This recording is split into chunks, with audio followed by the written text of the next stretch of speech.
Dear students, class 10th maths chapter 4 exercise 4.3 का question number 4 solve करते हैं। Question solve करने से पहले मेरा आपसे रिक्वेस्ट है, चैनल को सब्सक्राइब जरूर कर लें। क्वेश्चन पर हम आते हैं। कहा गया है is the following situation possible. इस क्वेश्चन में एक हमें सिचुएशन गिवन है और उसके बारे में पूछा गया है क्या यह पॉसिबल है। If so determine there present ages. अगर ऐसा संभव है तो हमें उनकी प्रेजेंट एजेस बतानी है। तो सिचुएशन को पढ़ लेते हैं। सिचुएशन है the sum of the ages of two friends is 20 years. कोई दो फ्रेंड्स हैं, टू फ्रेंड्स हैं, उनकी एजेस को अगर हम सम कर दें तो वो आता है 20 ईयर्स। 4 ईयर्स एगो, 4 साल पहले, the product of their edges in years was 48।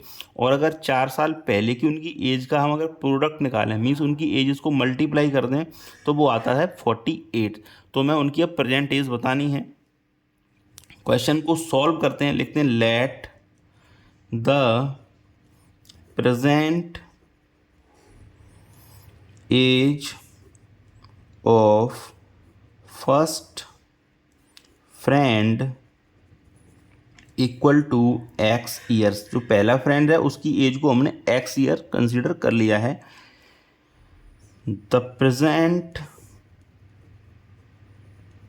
As of second friend, जो सेकेंड फ्रेंड है उसकी एज हो जाएगी 20 माइनस एक्स, क्योंकि दोनों की एजेस का सम 20 ईयर्स है। अगर पहले की एक्स है दूसरे की कितनी हो जाएगी 20 माइनस एक्स, तो 20 माइनस एक्स ईयर्स। अगर ऐसे समझ में नहीं आया हो तो मैं आपको एक एग्जाम्पल के थ्रू समझा देता हूँ रबर करके। जैसे मान लिया हमने कोई टू फ्रेंड्स हैं और उनकी एजेस का सम 40 ईयर्स है। कोई टू फ्रेंड्स हैं 1 + 2, इनकी एजेस का सम 40 ईयर्स है। और अगर मैं कहूँ कि जो पहला फ्रेंड है उसकी एज, जो पहला फ्रेंड है ना उसकी एज है 25 ईयर्स, तो सेकंड फ्रेंड की एज क्या होगी? तो आप बता देंगे 15 ईयर्स। तो कैसे पता कि हमने जो सम था ना 40 ईयर्स, उसमें से हमने 25 ईयर्स को माइनस कर दिया। जैसे 40 में से अगर हम 25 माइनस कर देंगे तो सेकंड फ्रेंड की एज आ गई 15 ईयर्स। तो ऐसे ही अगर अभी क्या, अभी जो सम है दोनों की एजेस का वो है 20 ईयर्स, और पहले की है एक्स, तो सेकंड की कितनी हो जाएगी 20 माइनस एक्स। तो ऐसी इसी वजह से हमने जो सेकंड फ्रेंड है उसकी एज हो जाएगी 20 माइनस एक्स ईयर्स। अब कह रहा है 4 साल पहले, तो 4 ईयर्स एगो, 4 years ago the age of first friend, 4 साल पहले जो पहला दोस्त है उसकी एज है x-4 हो जाएगी, क्योंकि अभी x है तो 4 साल पहले 4 साल कम रही होगी, तो x-4 ईयर्स। ऐसे ही द एज ऑफ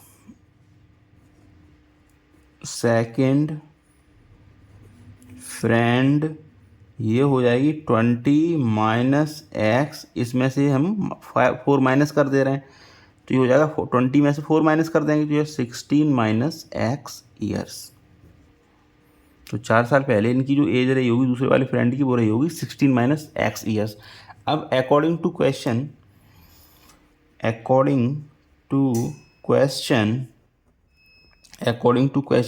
कह रहा है 4 साल पहले उनकी एजेस का प्रोडक्ट 48 है। तो मीन्स अभी 4 साल पहले जो पहला फ्रेंड है उसकी एज है x-4, तो x-4 मल्टीप्लाई बाई जो सेकंड फ्रेंड है उसकी एज, तो 16 माइनस एक्स। अब इनका प्रोडक्ट है 48। तो ये हमारा यहाँ से इक्वेशन बन जाएगा। दोनों ब्रैकेट्स को ओपन करेंगे मल्टीप्लाई करके, तो x का मल्टीप्लाई 16 में कर देंगे तो हो जाएगा 16x। x का मल्टीप्लाई x में करेंगे -x², -4 का मल्टीप्लाई 16 में करेंगे तो ये हो जाएगा -64, एंड -4 का मल्टीप्लाई -x में करेंगे तो ये हो जाएगा +4x इक्वल टू 48। ये हो जाएगा -x², 16x + 4x, ये हो जाएगा 20x, एंड ये है -64 और 48 को भी हम लेफ्ट हैंड साइड में ट्रांसफर कर दे रहे हैं तो equal to 0। -x² + 20x and 48 and 64 जब हम ऐड करेंगे ये हो जाएगा -1 1 2 इक्वल टू 0, साइन चेंज कर देंगे अब हम यहाँ पर, तो ये हो जाएगा एक्स स्क्वायर, ये हो जाएगा -20x एंड ये हो जाएगा 112 इस 112 इक्वल टू 0। अब ये सिचुएशन पॉसिबल है या नहीं, इसके लिए हम डिस्क्रिमिनेंट डी कैलकुलेट करेंगे। तो जो हमारी इक्वेशन है ना वो है ax² + bx + c के टाइप वाली है, तो उससे हम कंपेयर कर देंगे। दिस इज लिख देते हैं, this is the form of, this is the form ax² + bx + c equal to 0। जब हम कंपेयर करेंगे तो वेयर a इक्वल टू हो जाएगा 1, a की जगह 1 आ जाएगा, एंड b हो जाएगा -20 एंड c जो हो जाएगा वो हो जाएगा 112। अब हम डिस्क्रिमिनेंट d कैलकुलेट करेंगे तो d इक्वल होता है b² - 4ac, तो b -20 का square -4 multiply by 1 multiply by 112, तो ये हो जाएगा -20 का स्क्वायर हो जाएगा 400 एंड 112 का मल्टीप्लाई जब हम 4 में कर देंगे तो ये हो जाएगा 448। जब इसको माइनस करेंगे तो ये आ जाएगा -48। अब बिकॉज इसका डिस्क्रिमिनेंट जो है वो नेगेटिव वैल्यू है, अगर वैल्यू नेगेटिव होती है तो आप समझ जाइए रूट एग्जिस्ट नहीं करेंगे, रियल रूट्स नहीं होंगे, और अगर रियल रूट्स नहीं हैं तो हम इस सिचुएशन को भी पॉसिबल नहीं कर सकते। तो लिख देते हैं because it is less than 0 since no real roots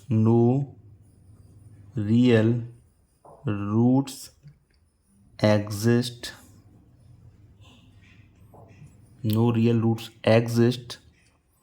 so the given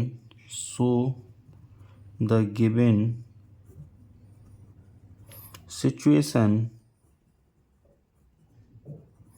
is not possible,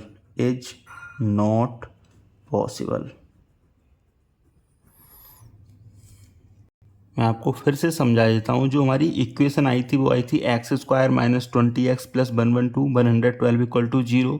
इसको हमने कंपेयर किया था ax² + bx + c equal to 0 से। फिर उसके बाद हमने डिस्क्रिमिनेंट निकाला, डिस्क्रिमिनेंट आया -48, मीन्स इसकी जो वैल्यू है वो नेगेटिव है। अगर डिस्क्रिमिनेंट नेगेटिव होता है तो ये सिचुएशन बनती है कि रूट्स एग्जिस्ट नहीं करते, और अगर रूट्स एग्जिस्ट नहीं करते तो ये सिचुएशन भी पॉसिबल नहीं है। तो इस क्वेश्चन को सॉल्व कर दिया है हमने। Thank you very much for watching. Again आपसे रिक्वेस्ट है चैनल को सब्सक्राइब जरूर कर लें।